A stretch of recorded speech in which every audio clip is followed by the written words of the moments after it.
네, 지금부터 앰플리파이어에 대해서 공부를 해보겠습니다. 앞에서 본 세 가지 앰플리파이어 중에 첫 번째로 배울 것은 커먼 소스 앰플리파이어입니다.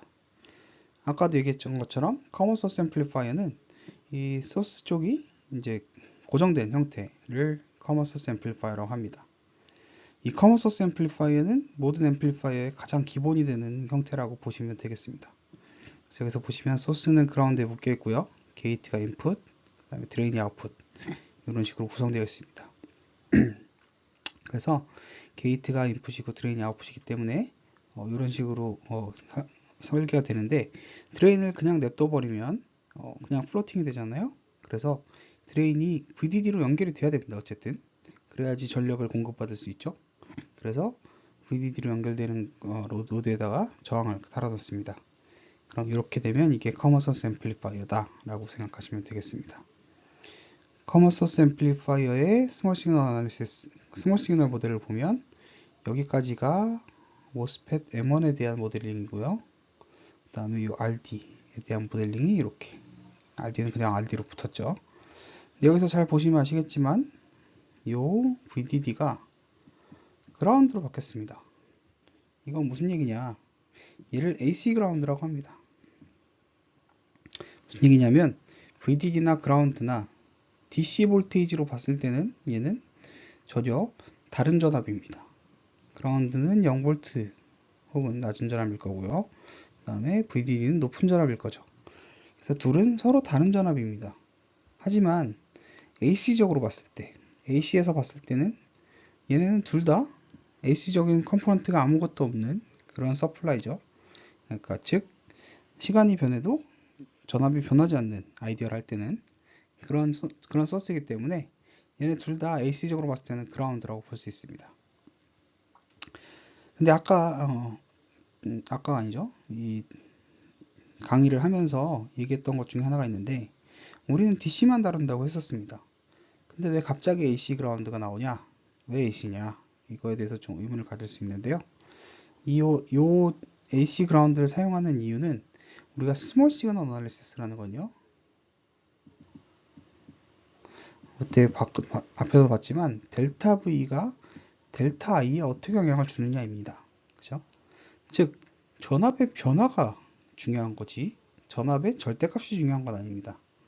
그렇기 때문에 이 전압의 변화라는 건 어떻게 보면 AC적인 성분과 굉장히 비슷하다라고 볼 수 있습니다. AC는 주파수에 맞춰서 변하는 거라고 하면 델타 V는 어떻게 보면 포괄적인 개념이죠. 그래서 VDD나 그라운드나 어쨌건 간에 얘네는 전압의 변화가 없는 애들이기 때문에 델타 V가 0인 그런 시그널이라고 볼 수 있고, 그래서 스몰 시그널 어널리시스 델타 V를 논하는 시점에서 봤을 때는 얘는 둘 다 전압의 변화가 없는 똑같은 노드입니다. 그래서 VDD도 그라운드로 치환할 수 있어요. 그래서 AC 그라운드를 사용할 수 있는 거고요. 그래서 이렇게 그려질 수 있고, 얘 RD를 잘 보면요, RD도 이 Vout과 그라운드 사이에 묶여 있는 저항이고요. R01도 Vout과 그라운드 사이에 묶여 있는 저항입니다. 즉 얘네 둘은 양쪽 터미널이 서로 같습니다. 그렇기 때문에 얘를 두 개를 하나로 묶어서 치환해 줄 수 있습니다. 우리가 앰플리파이어를 봤을 때 이런 식으로 그려놨었죠. 여기다가 이제 Rout 이런 식으로 그렸었죠. 또 그립시다.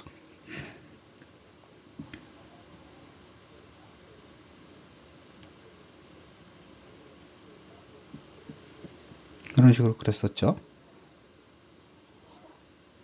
얘랑 아주 똑같은 형태입니다. 그죠?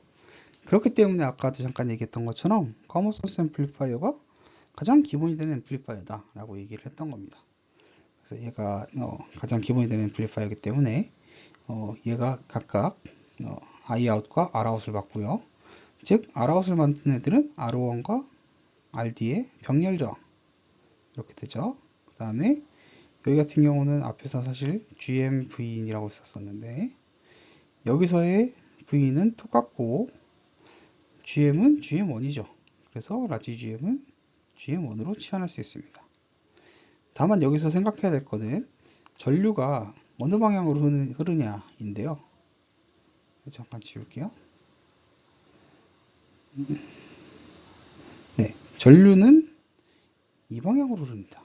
이 방향으로 흐르려면 쭉 돌아오면 이렇게 흘러 나오겠죠. 즉 전압, 요 R1과 RD의 양단에 걸리는 전압은 그라운드가 포지티브고요. Vout이 네거티브입니다. 네거티브 터미널입니다. 그래서 얘는 음의 전압을 갖습니다. 왜냐면 0부터 내려오는 거잖아요. 0에서부터 전압이 내려가는 거잖아요. 여러분, 전류의 흐름은 전압이 높은 데서부터 낮은 데로밖에 못 갑니다. 아시죠? 그렇기 때문에 Vout은 네거티브한 전압을 갖습니다. 그래서 얘가 개인이 GM1 곱하기 R1과 RD의 병렬저항식은 이렇게 되죠. 그래서 이렇게 구할 수 있다. 그래서 이게 커먼 소스 앰플리파이어의 개인입니다. 그래서 여기 개인 매우 간단하죠. Rout 같은 경우는 아까도 봤지만 R1과 RD의 병렬 저항이다 라고 보시면 되고요. 네, 여기서 우리가 사실 한 가지 유의해야 될 점이 하나 있습니다. 뭐냐면요, 우리 아이디어 앰프 얘기하면서 얘기했었죠. 우리가 앰프를 만들 때 개인이 굉장히 큰 걸 원합니다. 개인이 클수록 좋아요. 그 앰프에서 봤을 때는요. 그러면 개인을 높이려면 어떻게 되느냐라고 보면 개인의 공식은 요거죠. 근데 뭐 GM을 높이는 것도 하나의 방법이죠. GM을 높일 수 있고요. 혹은 RD를 높일 수 있습니다. 이게 R가 굉장히 크다고 가정하면요, 사실 얘는 approximately하게 GM RD입니다. 그렇기 때문에 RD를 높이면 게인도 올라갑니다. GM을 올리거나, 그죠? 자, GM을 올리면 어떤 일이 생긴다고 했죠? GM은 사이즈하고 VGS-VTH에 비례합니다. 그죠? 근데 얘네 둘을 올리면요, 결국 ID가 올라갑니다. 그죠? 이런 일이 생기고요. 그다음에 RD를 높인다. RD를 높이면 어떤 문제가 생기냐? 그러니까 게인을 높이기 위해서 RD를 높여야 되죠. 자, RD를 높이면 요 RD에 해당하는 전압 강화를 VRD라고 해보겠습니다. RD를 높이면 VRD는 ID 곱하기 RD죠. 그래서 RD를 높이면 VRD도 올라갑니다. 그러면 어떤 일이 생기냐면 여기서 VDS는요, VD고요. VD는 VDD-VRD입니다. 그래서 얘는 VRD가 높아졌기 때문에 VDS는 작아집니다. 우리가 세츄레이션을 만족시키려면 사실 대문자로 써야죠. VGS-VTH 이렇게 돼야 되죠. 근데 VDS가 낮아지면 어느 순간부터는 VGS-VTH를 만족시키지 못합니다. 그래서 세츄레이션이 아닌 구간이 생길 수 있어요. 마찬가지로 GM을 올리면 ID가 올라가죠. ID가 올리면 VRD가 올라갑니다. 마찬가지로 또 이런 사이클에 의해서 세츄레이션에서 벗어나는 일이 생깁니다. 그렇기 때문에 이 커먼 소스 앰플리파이어를 만들 때 주의해야 될 점은 게인을 너무 높이다 보면 어느 순간에 얘가 더 이상 세츄레이션이 아니게 됩니다. 세츄레이션이 아니게 되면 아까도 봤던 것처럼 얘는 커런트 소스가 아니라 저항으로 바뀌죠. 얘는 더 이상 앰플리파이어가 아닙니다. 그래서 게인이 엄청나게 떨어져요. 그렇기 때문에 우리가 GM을 올리거나 RD를 올리는 이유는 게인을 높이기 위해서인데, 반대로 게인을 높이기 위해서 하는 일이 결국에는 세츄레이션에서 벗어나기 위해서 게인이 아예 없게끔 만드는 그런 일이 생길 수 있죠. 그래서 커먼 소스 앰플리파이어를 만들 때 얘가 세츄레이션에서 동작할 수 있게끔 만드는 게 되게 중요합니다. 이건 단순히 커먼 소스 앰플리파이어 뿐만 아니라 여러분들이 앞으로 전자회로 2에서 배울 여러 가지 복잡한 앰플리파이어들 모두 다 세츄레이션에서 동작할 수 있게끔 항상 유념해야 됩니다. 물론 여러분들이 진짜로 만들 때도 마찬가지예요. 진짜 여러분들이 직접 회로를 만들겠다라고 하면 세츄레이션이 들어가는지 안 들어가는지를 꼭 살펴봐야 합니다. 자, 앞서서 RD에 대해서 잠깐 얘기를 했었는데요. RD를 높이고 싶어요. RD를 굉장히 높이고 싶습니다. 하지만 RD를 높이면 RD에 대한 전압 강화에 의해서 이게 게인이 죄송합니다. M1이 세츄레이션을 벗어나는 경우가 생깁니다. 그래서 게인이 낮아지는 문제가 있다라고 얘기했었죠. 근데 우리는 저항 말고 더 좋은 저항 소스를 갖고 있습니다. 그게 뭐냐면 모스펫입니다. 모스펫은 드레인 쪽에서 등가로 봤을 때 커런트 소스 하나 하고 저항의 병렬이죠. 그죠? 커런트 소스는 저항이 무한대죠. 그래서 저항만 봤을 때는 얘는 그냥 단순히 R호입니다. 그죠? 우리가 앞에서도 배웠던 것처럼 드레인에서 본 저항은 R호죠. 그렇기 때문에 굳이 저항을 쓰지 않고 모스펫을 저항으로서 쓴다면, RD 대신에 쓴다면 우리는 굉장히 큰 저항을 전압 강화에 대한 부담 없이 만들 수 있습니다. 왜죠? 이 모스펫에 생기는 VDS, 이 VDS죠. 이 VDS는 결국에 커런트 양에 완벽하게 정비를 하진 않습니다. 그죠? RO 곱하기 ID가 아니죠. 이 RO라는 거는 단순히 그 스몰 시그널 모델에서 나온 모델링 값이고요. 실제로 VDS를 정하는 거는 이 커런트 대비 VDS가 얼마나 잡혀 있는가를 기준으로 VDS가 정해지기 때문에 이 VDS의 값은 저항이 굉장히 높음에도 불구하고 작은 값을 가질 수도 있습니다. 그렇죠? 그래서 커먼 소스 앰플리파이어를 만들 때 저항 대신에 모스펫을 쓰는 게 훨씬 더 이득입니다. 사실 그거 외에도 다른 이유들도 있습니다. 무슨 문제가 있냐면 우리가 여러분들이 진짜 회로를 설계하다 보면 저항을 크게 가져가고자 하면 저항은 에어리어에 반비례하고요. 그 다음에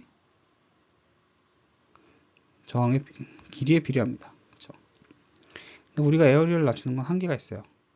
미니멈 피치라는 게 있기 때문에 얘를 줄일 수는 없습니다. 더 이상. 그렇다면 우리가 저항을 크게 가져가려면 늘려야 되는 거는 랭스입니다. 랭스를 늘리다 보면 우리가 굉장히 큰 저항을 만들려고 하면 랭스가 굉장히 길어지면 얘가 칩에 차지한 영역이 어마어마해집니다. 그렇기 때문에 저항을 크게 가져가는 것도 사실 조금 어려워요. 그래서 높은 저항을 가져가고 싶은데 작은 영역에서 만들고 싶다라고 하면 모스펫을 사용하는 게 좋습니다. 물론 모스펫 저항은 우리가 컨트롤하기가 매우 어렵습니다. 왜냐하면 RO라는 값은 우리가 피지컬하게 디파인 되는 값이 아니기 때문에 이게 조금 어렵습니다. RO라는 값을 특정하는 게 매우 어렵고요. 그렇기 때문에 얘를 특정 값으로 쓰겠다라는 컨셉으로 RO를 사용하는 건 매우 어렵지만 이 개인 같은 경우는 RO가 클수록 좋은 거잖아요. 그죠? 클수록 좋으니까 굳이 뭐 얘가 정확한 값일 필요는 없어요. 그렇기 때문에 우리가 이 커먼 소스 앰플리파이어의 RD 대신에 이렇게 모스펫을 쓸 수 있다라는 거를 조금 길게 설명을 드렸습니다. 그럼 얘를 우리가 RD 대신에 얘를 쓰면 어떤 일이 생기냐라고 하면 어쨌건 간에 얘는 이제 게이트가 이제 바이어스, 픽스된 전압에 걸릴 거기 때문에 커런트 소스로서의 역할은 못합니다. 그 등가 모델은 이렇게 그려지는데 여러분들이 보시면 아시겠지만 게이트도 0V, 소스도 0V라서 VGS는 0이기 때문에 이 커런트 소스는 커런트가 흐르지 않습니다. 그렇죠? 그렇기 때문에 얘는 오로지 저항만 주고 남기고 떠나죠. 그래서 이 RO2가 RD 대신에 쓰이는 겁니다. 그래서 옛날에가 아니라 앞장에서 여기서는 RD였죠 원래. 근데 RD 대신에 지금 RO2가 이 자리를 대체하고 있습니다. 그래서 개인 공식을 똑같이 쓰면 이렇게 완성이 되겠죠. 여기서 보면 만약에 R1과 R2가 같다 라고 하면 얘는 어떻게 되죠? 마이너스 2분의 1 GM R1 이렇게 되죠. 앞에서 우리가 잠깐 봤던 게 있었습니다. 아까 봤던 게 아니라 제가 GMR로는 굉장히 크다라고 봐야 된다 라고 얘기를 했었어요. 그게 여기서 나오는 겁니다. 커먼 소스 앰플리파이어를 이렇게 만들면 게인이 GMR로가 나와요. 그죠? 그래서 GMR로는 크게 만들어야 요 게인이 클 수 있습니다. 그죠? 그래서 GM과 R로는 대체로 크게 만든다. 이 커먼 소스 앰플리파이어의 이런 특징 때문입니다.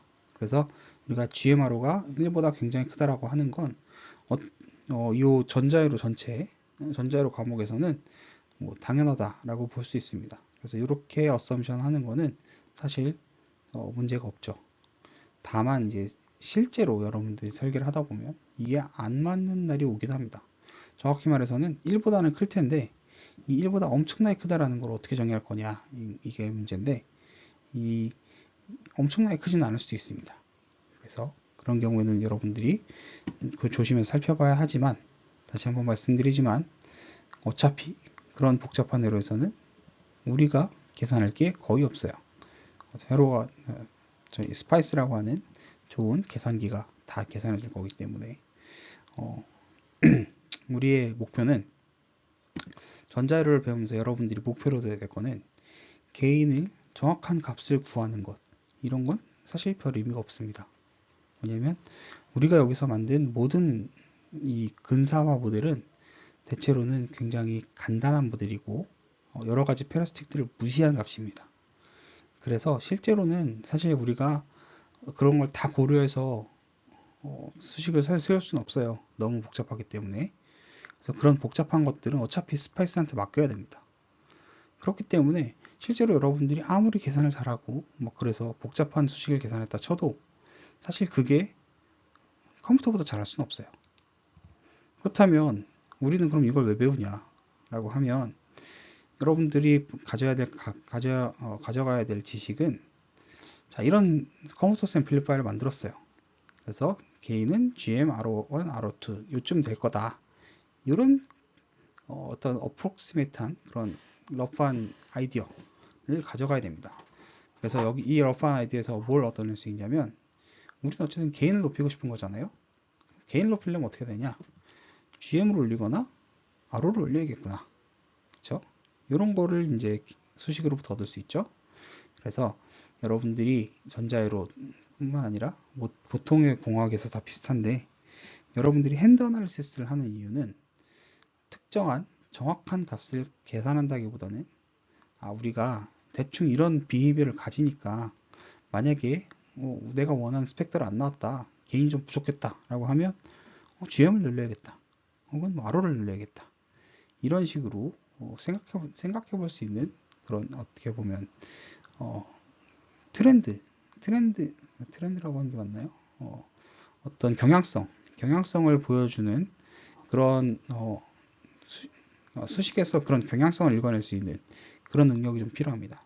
그래서 다시 한번 말씀드리지만 여러분들이 알아야 될 거는 요 수식을 이해하는 것도 중요하지만 요런 토폴로지에서 게인을 어떻게 하면 늘릴 수 있냐 GM을 늘리거나 R을 늘리거나 이거다 라는 거 이게 더 중요한 지식이라고 볼 수 있습니다.